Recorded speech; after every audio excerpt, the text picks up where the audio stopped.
ప్రార్థన చేసుకుందామండి.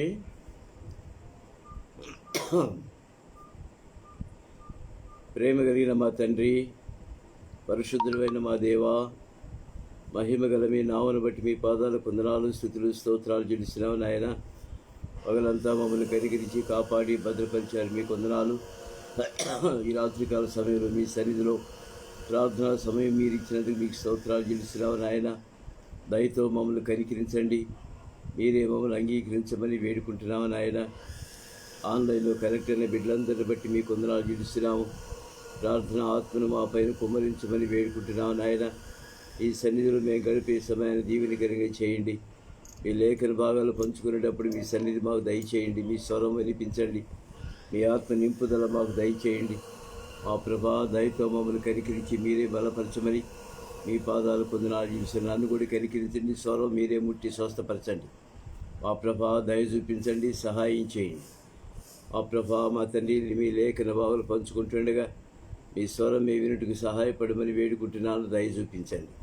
మమ్మల్ని అందరినీ మీ స్వాధీనపరుచుకుంటూ యేసుక్రీస్తు ప్రభు వారి శ్రేష్టమైన పుడి నామములో స్తుతించి ప్రార్థించి వేడుకుంటున్నాము తండ్రి. ఆమేన్. పాట సంఖ్య 537, పాత నంబరు 740, కొత్త నంబరు 537. ఓ ఇశ్రాయేలు, నీదు భాగ్యం ఎంతో గొప్పది. ఉన్నావా యశ్పదం?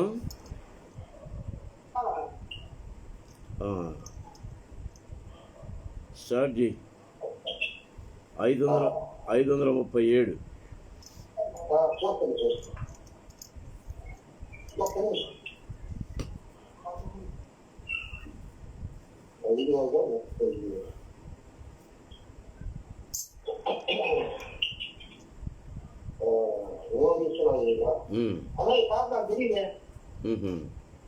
సరే, నేను పాడుతుంటాను, కలుపుతూ ఉండు.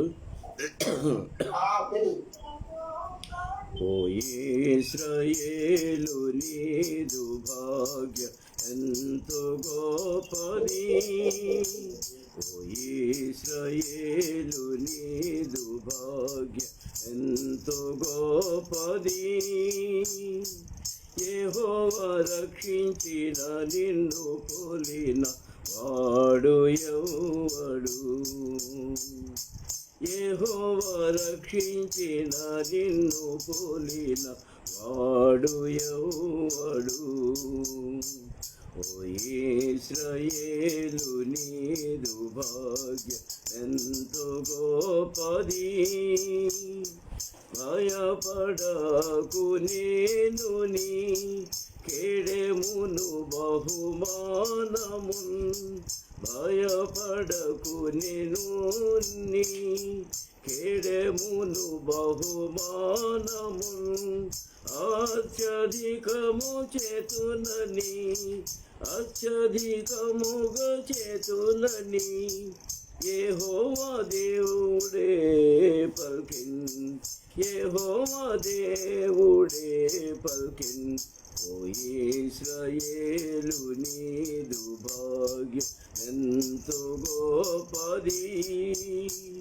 ఓ ఇశ్రాయేలు, నీదు భాగ్య ఎంతో గొప్పది. నా నిబంధనను నే రద్దుపరచననే గదా. నా నిబంధనను నేను రద్దుపరచననే గదా. నా నోట నుండి వెళ్ళిన, నా నోట నుండి వెళ్ళిన మాటను మార్చననే గదా. మాటను మార్చననే గదా. ఓ ఇశ్రాయేలు, నీదు భాగ్యమెంతో గొప్పది. ఓ ఇశ్రాయేలు, నీదు భాగ్య ఎంతో గొప్పది. సర్వోన్నతుని రాజ్యము శాశ్వతంబు నీకము.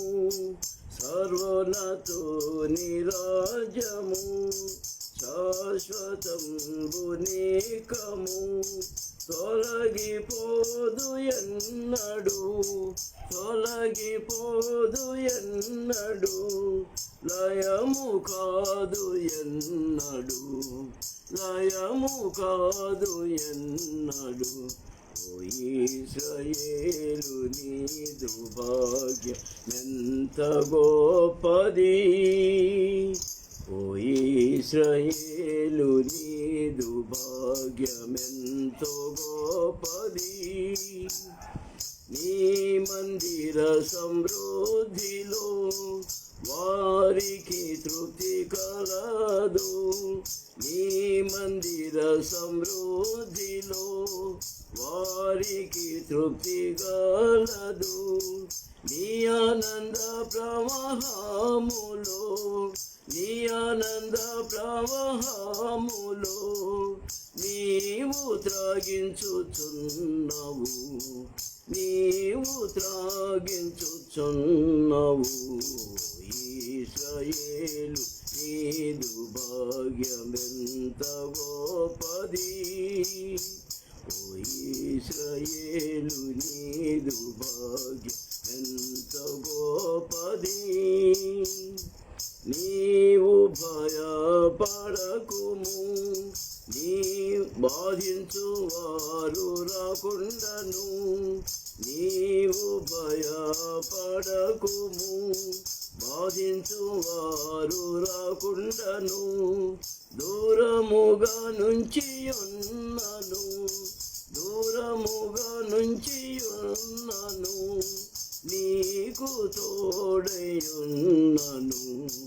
నీకు తోడయున్నను ఓ ఇశ్రాయేలు నీదు భాగ్యమెంతో గొప్పది ఓ ఇశ్రాయేలు నీదు భాగ్యమెంతో గొప్పది యెహోవా రక్షించిన నిన్ను పోలిన వాడు ఎవడు యెహోవా రక్షించిన నిన్ను పోలిన వాడు ఎవడు ఓ ఇశ్రాయేలు నీదు భాగ్యమెంత గొప్పది ఓ ఇశ్రాయేలు నీదు భాగ్యమెంత గొప్పది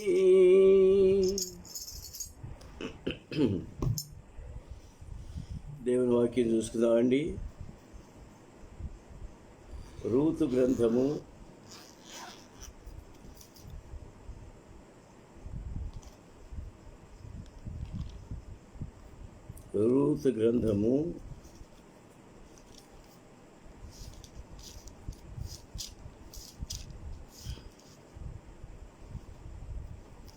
2వ అధ్యాయము రూతు గ్రంథము 2వ అధ్యాయము 1 నుండి 5 వచనాలు చదువుకుందామండి. రూతు గ్రంథము 2వ అధ్యాయము 1-5 వచనాలు. నయోమి పెనిమిటికి బంధువుడు ఒకడుండెను. అతడు చాలా ఆస్తిపరుడు. అతడు ఎలీమెలకు వంశపు వాడై ఉండెను. అతని పేరు బోయజు.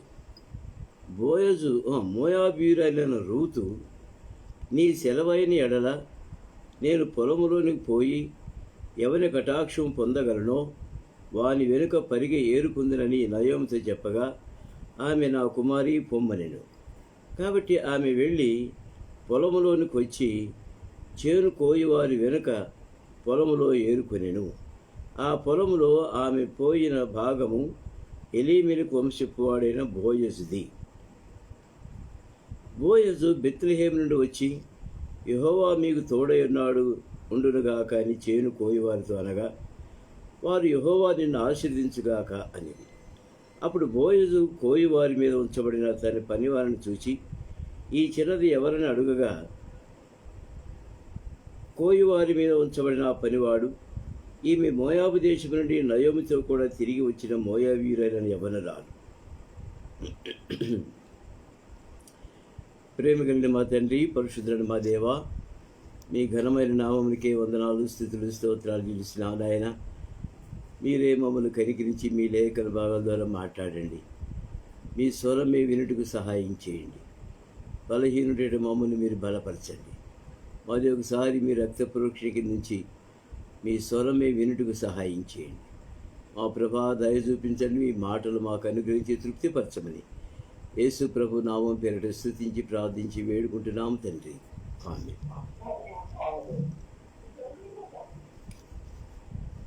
రూతు గ్రంథము 2వ అధ్యాయము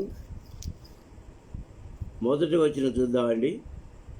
నయోమి పెనిమిటికి బంధువుడు ఒకడుండెను. అతడు చాలా ఆస్తిపరుడు. అతడు ఎలీమెలకు వంశపు వాడై ఉండెను. అతని పేరు బోయజు. ఎలీమెలకు వంశం అంటే ఎవరిదండి? ఎవరు ఎలీమెలకు అంటే చెప్పగలరా? ఎలీమెలకు అంటే ఎవరు?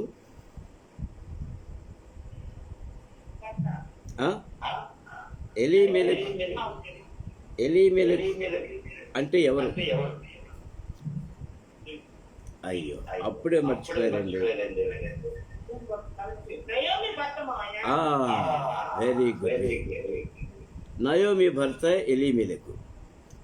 కనుక నయోమి భర్త వంశపు వాడైన బోయజు.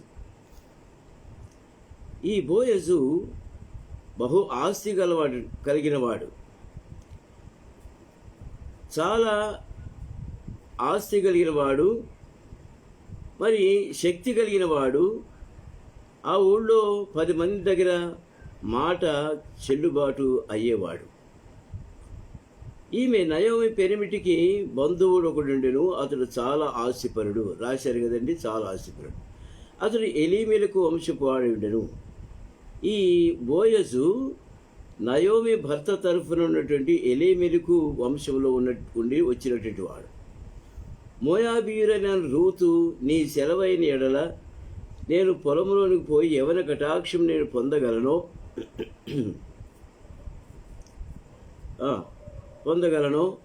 వాని వెనుక పరిగి ఏరుకుందని నయోమితో చెప్పగా ఆమె నా కుమారి పొమ్మనెను. ప్రియమైన వాళ్ళరా, ఇక్కడ మనం గమనించాల్సిన విషయం ఏంటంటే, ఎవని కటాక్షము నేను పొందగలనో వాని వెనుక పరిగి ఏరుకుందును అని నయోమితో చెప్పగా ఆమె నా కుమారి పొమ్మనెను. ఏమండి, ఎక్కడికి వెళ్ళాలో తెలీదు. అది ఎవల కోత ఆరంభం కదా. ఎవల కోత ఆరంభంలో బెత్లెహేము చేరేది. ఆ ఊళ్ళో బోయజుకు ఒక్కడికే కాదు, పొలాలు ఇంకా కొంతమందికి ఉన్నాయి. అయితే ఏ పొలంలోకి వెళ్ళాలనో ఎట్ట తెలుసు ఈమెకి? ఎవరి కటాక్షమే నేను పొందగలనో ఆ చేలోకి వెళ్ళి వాని వెనుక కోత పరివారి వెనుక నేను పనులు ఏరుకుంటాను, పరిగి ఏరుకుంటానని చెప్పింది. ఎవని కటాక్షము నేను పొందగలనో, ఇదంతా ఇటువంటి మాటలు మరి తాను స్వయంగా తన నోటి నుండి వచ్చిన మాటలా, లేకపోతే పరిశుద్ధాత్మ దేవుడు పలికిస్తున్నాడా అని చెప్పేసి మనం ఆలోచించాలి. ఎక్కడికి వెళ్ళానో తెలీదు. ఆ ఊళ్ళో, ఆ ఊరికి, ఆ దేశానికే కొత్త. ఆ ఊరికే కొత్త. ఆ పొలం ఎవరిదో కూడా తెలీదు.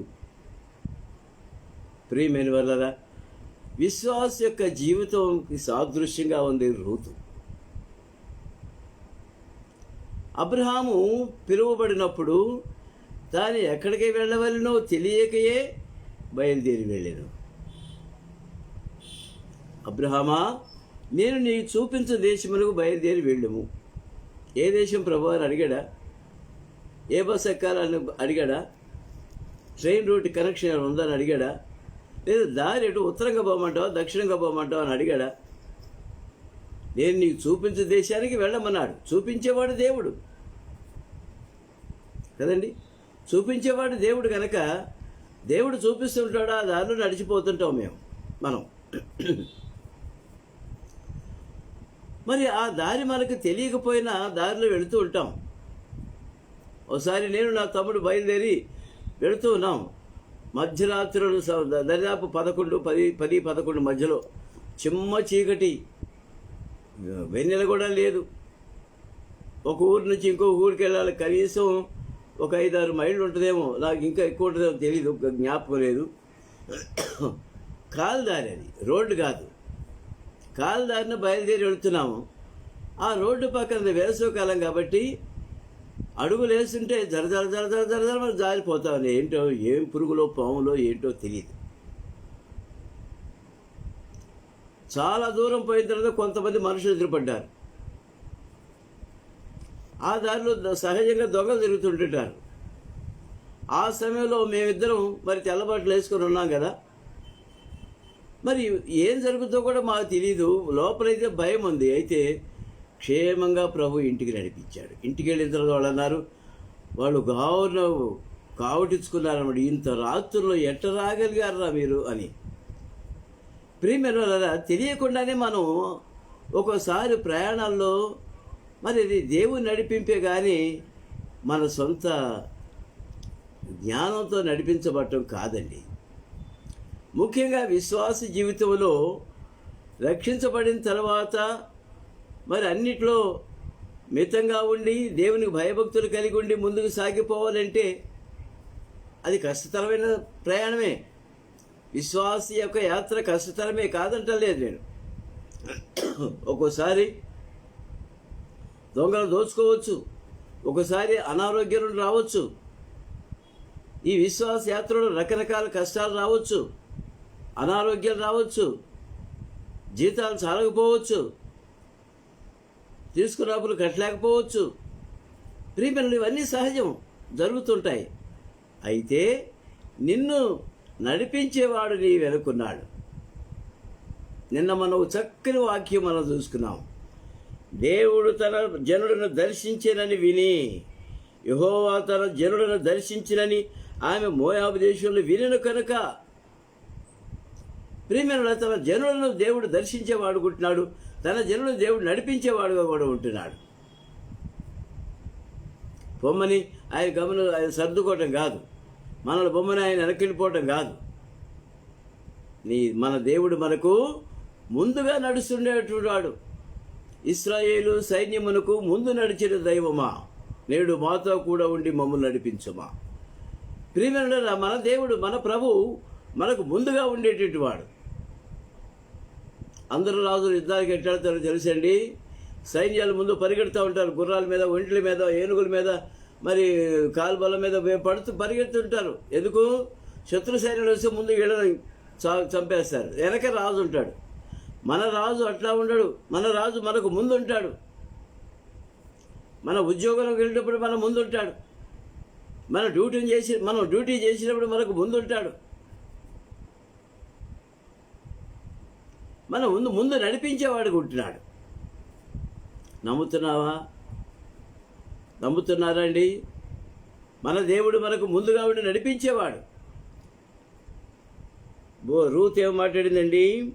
నీ సెలవైన ఎడల నేను పొలములోనికి పోయి ఎవని కటాక్షం పొందగలనో వాని వెనుక పరిగె ఏరుకుందని నయోమితో చెప్పగా ఆమె నా కుమారి పొమ్మనెను. ప్రియమైనవారా, హాగర్ను శారా బహుగా హింస పెట్టింది. ఇక ఉండలేని పరిస్థితి. బయలుదేరి అబ్రహాము కూడా బయటికి తీసుకెళ్ళిపోయాడు. నీ దారి నువ్వు చూసుకోమని అన్నాడు. కొంత దూరం అడవిలో తీసుకెళ్ళిన తర్వాత వదిలిపెట్టేసి అబ్రహాం వెనక్కి వచ్చాడు. హాగరు ముందుకు వెళ్ళిపోతూ ఉంది. ఏమండి, బహుదాహంగా ఉంది. అప్పుడు ఒక దేవదూత ప్రత్యక్షమైంది. హాగరు, ఎక్కడికి వెళుతున్నావు నువ్వు? నేను నా యజమానురాల నుంచి వెళ్ళిపోతున్నాను, సన్నిధి నుండి వెళ్ళిపోతున్నాను. వద్దు, వెనక్కి వెళ్ళు, నీ యజమానురాలకు నువ్వు లోబడి ఉండు అని పంపించింది. ప్రియమైన వాళ్ళారా, మనకు దారి తెలియకపోయినా మనకు తెలియని దారిలో మనం ఉన్నప్పుడు కూడా దేవుడు మనం దర్శించేవాడుకుంటున్నాడు. అంతే కదండి. మనకు తెలియని దారిలో మనం వెళుతున్నప్పుడు కూడా దేవుడు మనం గద్దించి వెనక్కి పంపించేవాడుకుంటున్నాడు. ఎక్కడికి వెళుతున్నావు?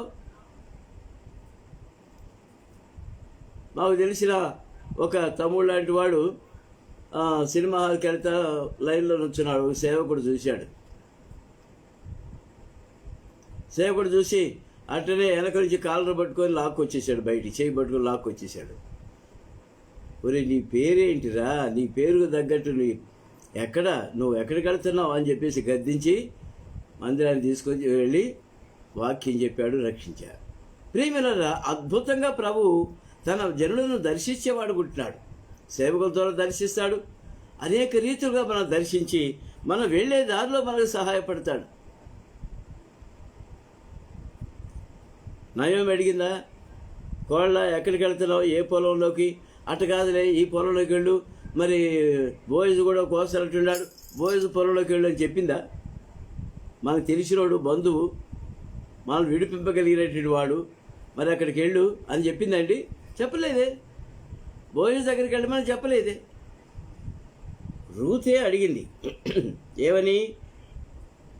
ఎవని కటాక్షం పొందగలనో వాని వెనుక పరిగి ఏరుకొందులని నయోమి చెప్పగా ఆమె నా కుమారి పొమ్మని. కనుక ప్రియమైన వాళ్ళారా, విశ్వాస యొక్క జీవితము రూతు జీవితానికి సాదృశ్యంగా ఉందా? మనం కూడా ప్రభువా మరి పలానా చోటుకి వెళ్ళాలి, దారి తెలియదు, కొత్త చోటు, ఆ జిల్లాలో ప్రజలు ఎట్లుంటారో మాకు తెలియదు, ఎట్లా వెళ్ళాలి ప్రభు అంటే, నీకెందుకమ్మా నడిపించేది నేను, నీకెందుకమ్మా నాయన నేను నడిపిస్తాను, ముందు నేను ఉంటాను కదా, ముందు నేనుంటాను, నువ్వు నా వెనకరా, నీకెందుకు, నేనే నేను తీసుకెళ్తాను, నేనే నీకు చూపిస్తాను, నేనే నీకు పరిగెర్పిస్తాను, నేనే నీకు అన్ని చూస్తాను అక్కడ అని చెప్పేసి మన ప్రభు మనం మాట్లాడుతుంటాడు మనతో. మనకి వినపడదు, నాకంటే వినపడదు, మిషన్ పెట్టుకోవాల్సిందే. మరి మీకు కూడా వినపడలేదా ప్రభు స్వరం వినేదానికి మనం ప్రయత్నం చేయాలి. రూతు చెవుల్లో చక్కగా మెల్లని స్వరం ఒకవేళ వినపడిందేమో, అటు కాదు, రూతు ఈ సైడ్ తిరుగు, కుడి పక్కకి వెళ్ళమ్మా రూతు, వెళ్ళింది. ఇక్కడ చీర ఉంది చూడు, ఉంది. అక్కడ కోస్తున్నారు చూడు, కోస్తున్నారు. అక్కడ వాళ్ళ మీద పనివాడు ఒకడు ఉంటాడు చూడు, ఉన్నాడు. ఆయన దగ్గరికి వెళ్ళి పరిగెరుకుంటానని అడుగు. అయ్యా నేను పరిగెరుకుంటాను. నువ్వు నాకు తెలుసులేమ్మా, రూతు కాబోదా, నీ పేరు రూతు కదా, నయోమితో వచ్చిందాను కదా, అవును నాకు తెలుసులే, ఏరుకోమ్మా. ఎట్లా వచ్చినాయి ఇవన్నీ, ఎట్లా నడిపించాడు దేవుడు? అదే పరిశుద్ధాత్మ నడిపింపండి. ముందుకు వెళ్ళిపోదామండి.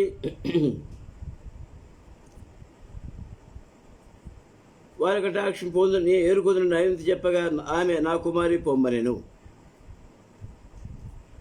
కనుక ఇక్కడ మనం కొంచెం తీక్షణంగా గమనించినట్లయితే బోయజు మన ప్రభు అయిన యేసుక్రీస్తు వారికి సాదృశ్యంగా ఉన్నాడు. రూతు సంఘంలో విశ్వాసికి సాదృశ్యంగా ఉంది. ఏమండి, పనివారు అంటే దేవుని పని చేసేవాడు, పరిచర్యలో ఉండేటువంటి వాడు. ఆ పరిచర్య మీద యజమానుడు ఒక ఆయన ఉంటాడు. ఆయన ఎవరంటే గాడ్ సర్వెంట్ లేదా పరిశుద్ధాత్మ దేవుడు. ప్రియమిత్రుల, ఆ విధంగా రూత్ ఎంటర్ అయింది. ఎంటర్ అయిన తర్వాత ఆయన ఏమన్నాడు చూడండి, ఏరుకొందును నయోమి చెప్పగా కాబట్టి ఆమె వెళ్ళి పొలంలోనికి వచ్చి నేను చేను కోయేవారి వెనుక పొలంలో కాబట్టి ఆమె వెళ్ళి పొలంలోనికి వచ్చి చేను కోయేవారి వెనుక పొలంలో ఏరుకును. ఆ పొలంలో ఆమె పోయిన భాగము ఎలీమెలకు వంశపాడైన బోయజుది. నిజంగా పాపం రూతుకి తెలియదు అది బోయజు పొలం అని. దేవుని చేత నడిపించబడింది, వెళ్ళింది. ఇక్కడ ఇంకోటి ఏంటంటే,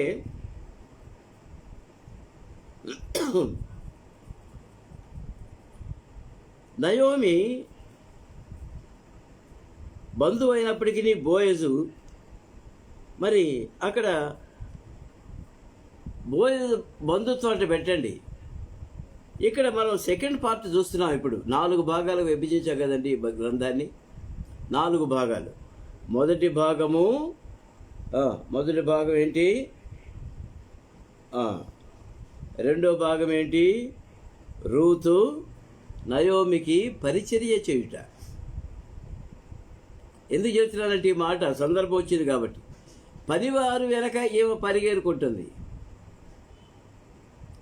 అనగా పరిచర్య చేసేవాళ్ళు, వాళ్ళతో కొత్తగా చేరేవాళ్ళు సంఘంలో చేరుతూ ఉంటారు. ప్రజలు, విశ్వాసులు ఒక్కొక్కరు సంఘానికి వస్తూ ఉంటారు.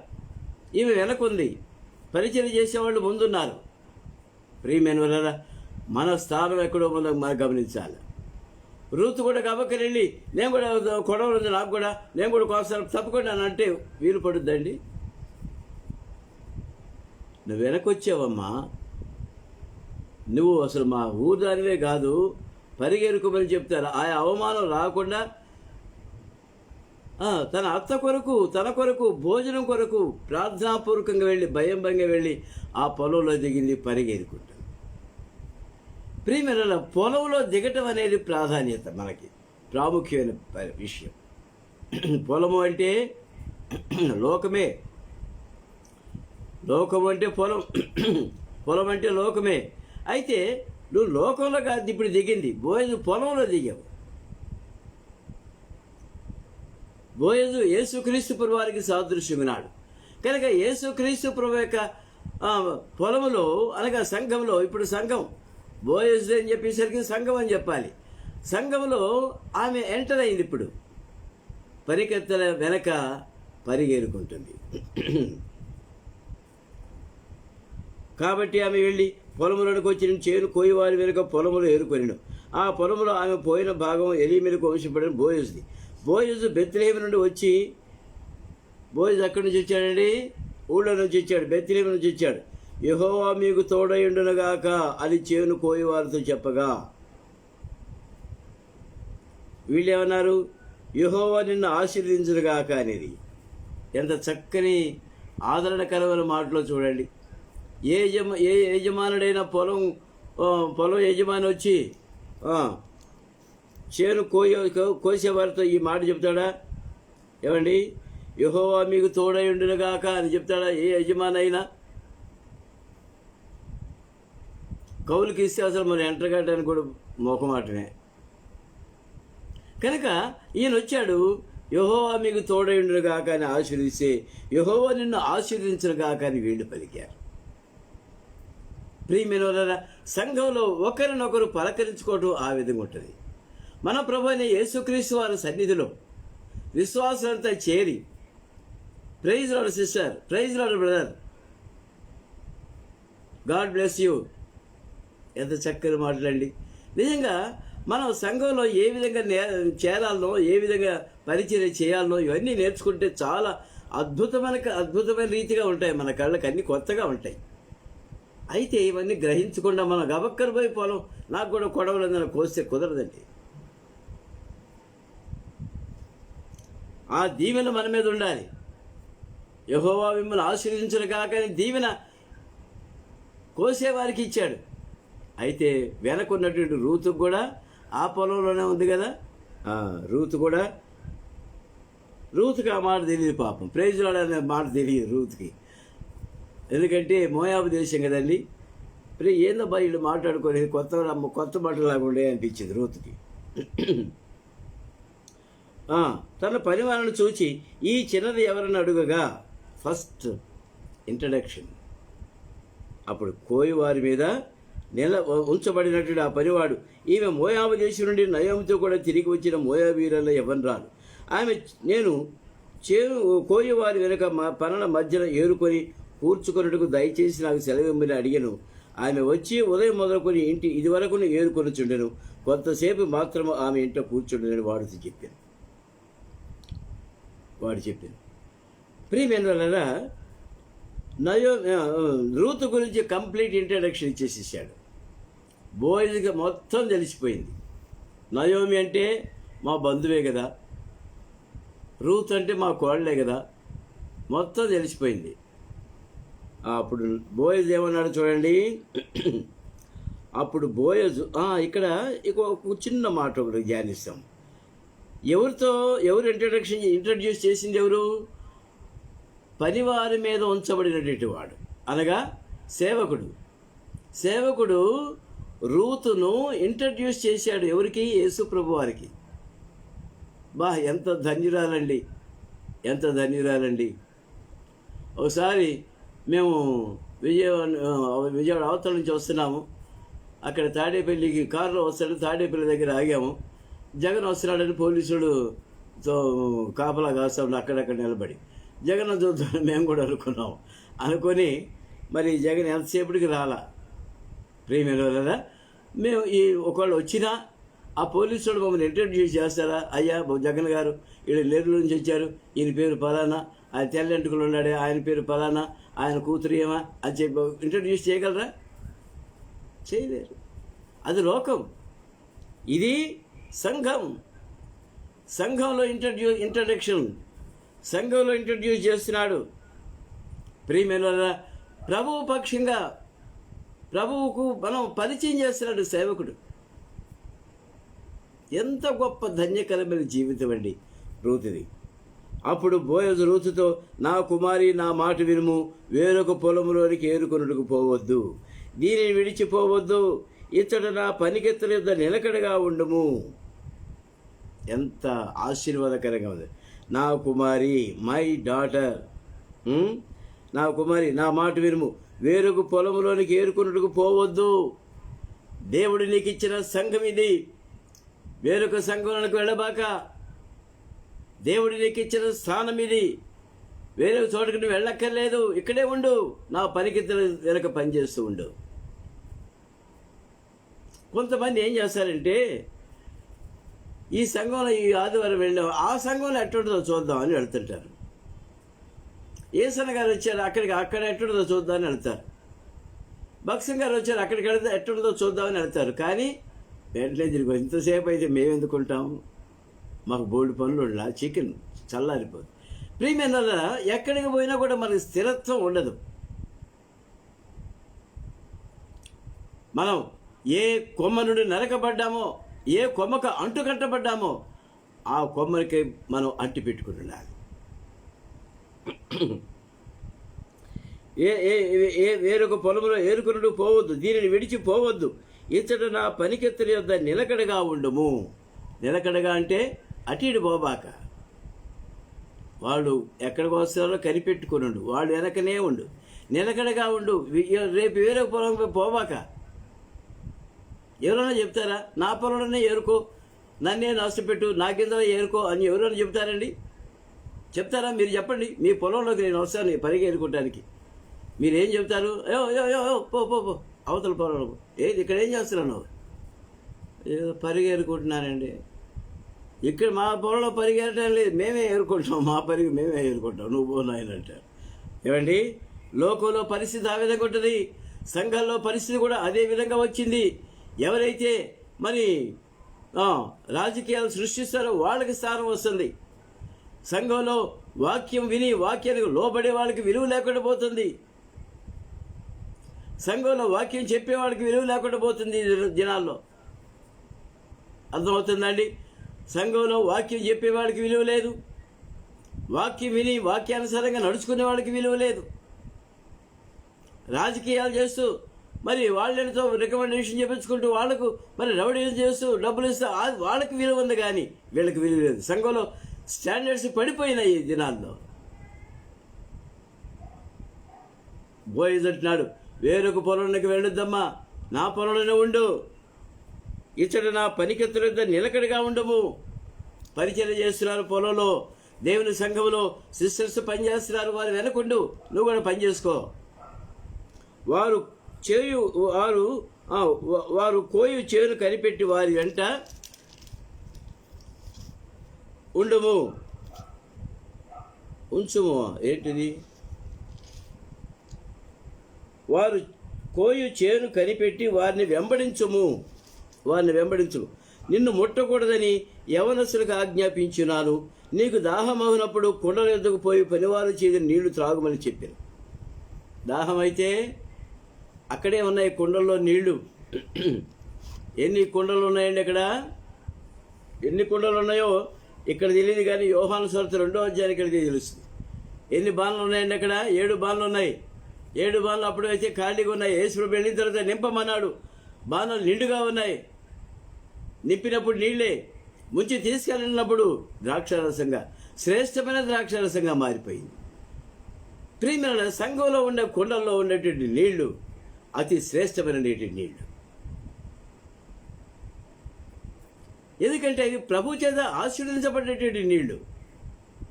ఆ కుండలు ప్రభువుకు సంబంధించినటువంటి కుండలు. ప్రియమైన నీకు దాహమహనప్పుడు కొండల ఎద్దుకు పోయి పనివారు చేతి నీళ్లు త్రాగుమని చెప్పిన. ఎవరు చేస్తున్నారు? మున్సిపల్ ట్యాంకర్ వచ్చి పోసిపోయేది కాదు ఇది.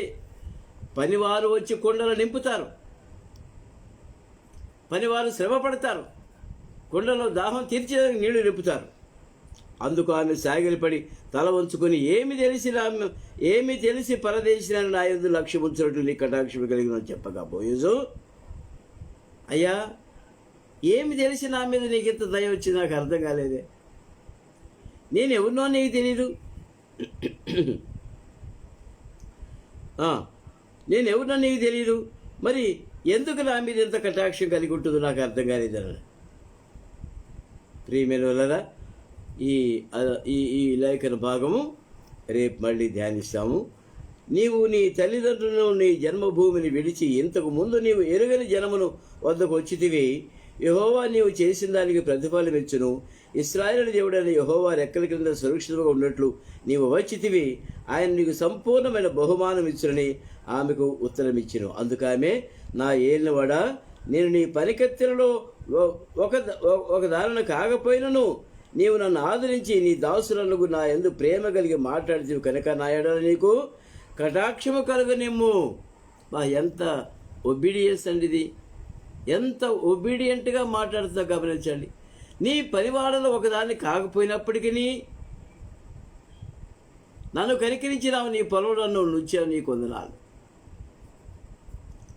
ప్రియమైన ఇశ్రాయేలుతో సహపర్వతం లేకపోయినప్పటికీ, పరదేశులుగా పరవాసులుగా మనం ఉంటున్నప్పటికీ, నిర్దేవులుగా ఉంటున్నప్పటికీ ప్రభు మనల్ని కనికరించి మరి ఆయనే మనకు ప్రభువుగా, రక్షకుడుగా, విమోచకుడుగా తన పొలంలో మనల్ని ఉంచాడు.